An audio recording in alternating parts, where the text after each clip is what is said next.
오늘의 묵상 22번째 시간, 진주와의 만남은 아름답습니다 라는 제목으로 말씀을 나누도록 하겠습니다. 오늘 우리가 묵상하게 될 본문 말씀은 요한복음 21장 17절의 말씀입니다. 제가 받들어 읽어 드리도록 하겠습니다. 세 번째 이르시되 요한의 아들 시몬아, 네가 나를 사랑하느냐 하시니, 주께서 세 번째 나를 사랑하느냐 하심으로 베드로가 근심하여 이르되, 주님 모든 것을 아시오매 내가 주님을 사랑하는 줄을 주님께서 아시나이다. 예수께서 이르시되 내 양을 먹이라.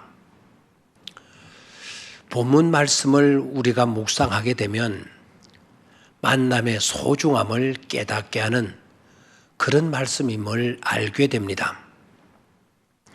만남하면 정채봉 시인의 만남이라는 시가 떠오릅니다. 소개합니다. 가장 잘못된 만남은 생선과 같은 만남이다. 만날수록 비린내가 묻어오니까. 가장 조심해야 할 만남은 꽃송이와 같은 만남이다. 피어 있을 때에는 환호하다가 시들면 버리니까. 가장 비천한 만남은 건전지와 같은 만남이다. 힘이 있을 때는 간수하고 힘이 다 닳았을 때는 던져버리니까. 가장 시간이 아까운 만남은 지옥에 같은 만남이다. 금방의 만남이 순식간에 지워져 버리니까. 가장 아름다운 만남은 손수건과 같은 만남이다. 힘이 들 때에는 땀을 닦아주고 슬플 때는 눈물을 닦아주니 그렇다 라는 시입니다. 세상에는 꽃송이 같은 만남, 건전지 같은 만남과 같은 그런 이기주의적이고 회의적인 만남이 너무도 많습니다. 인격의 장애 탓입니다. 지옥에 같은 의미 없는 만남은 정이나 마음이 자리 잡을 공간이 없는, 그러다 보니 스쳐 지나가 버리고 마는 만남입니다. 그저 그렇게 만나다 돌아서면 그뿐입니다. 정들 곳이 없는 처량한 사람들의 모습인 것이죠.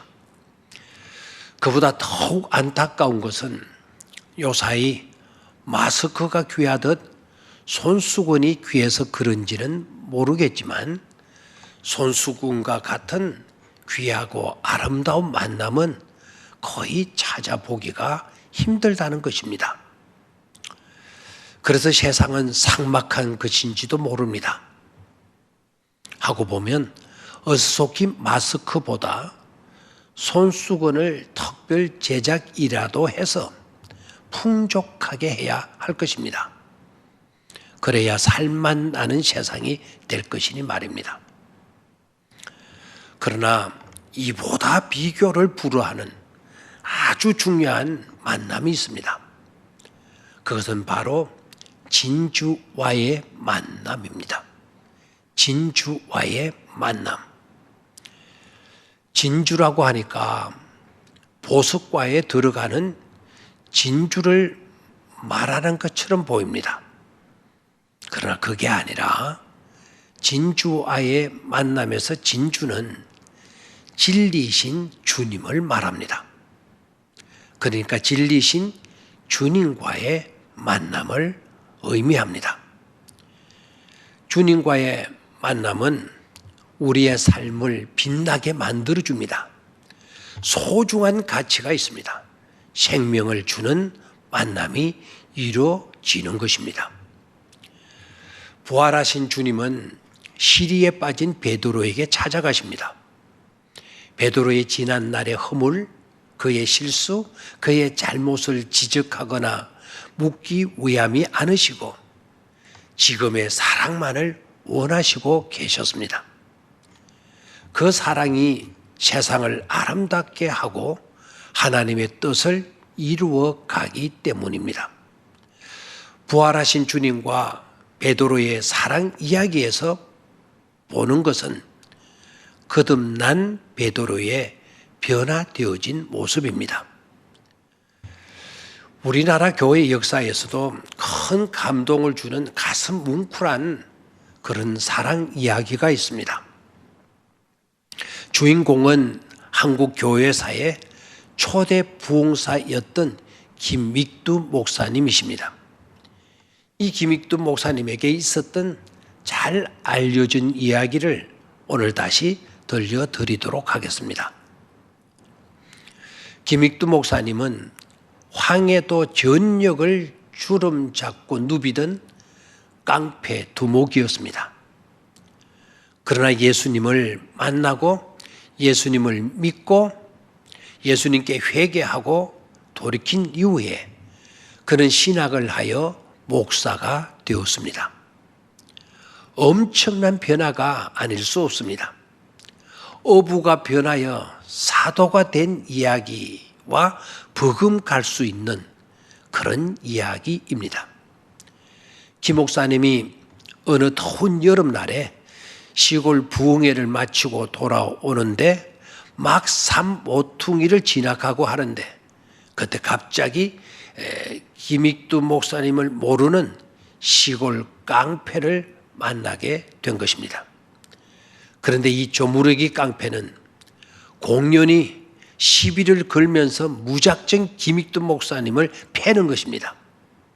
그런데 김익두 목사님은 전혀 대항하지 않고 그 매를 그더니 고스란히 다 맞았습니다. 내노라 하는 최고의 깡패에게는 그 정도는 아무것도 아니었던 것이죠.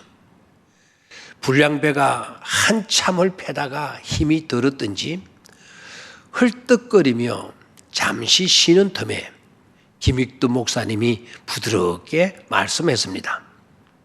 형님, 다 때리셨소?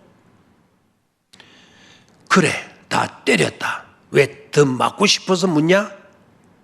아, 그거야 형님 뜻에 달렸죠.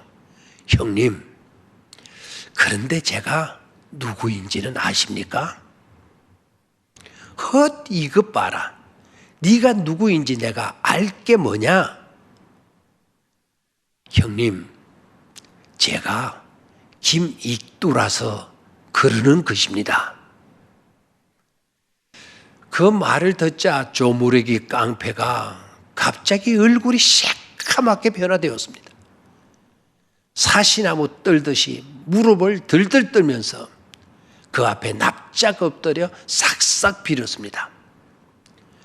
그때 김익두 목사님은 이 깡패를 일으켜 주면서 이렇게 말합니다.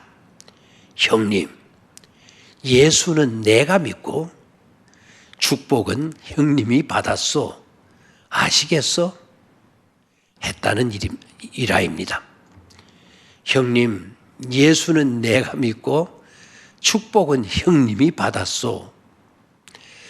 만약 김익두 목사님이 예수를 믿지 않았다면 믿어도 자기 좋을 대로 다 해버리는 그런 적당한 믿음의 사람이었다면 그날 조무르기 깡패는 죽고 말았을 것입니다.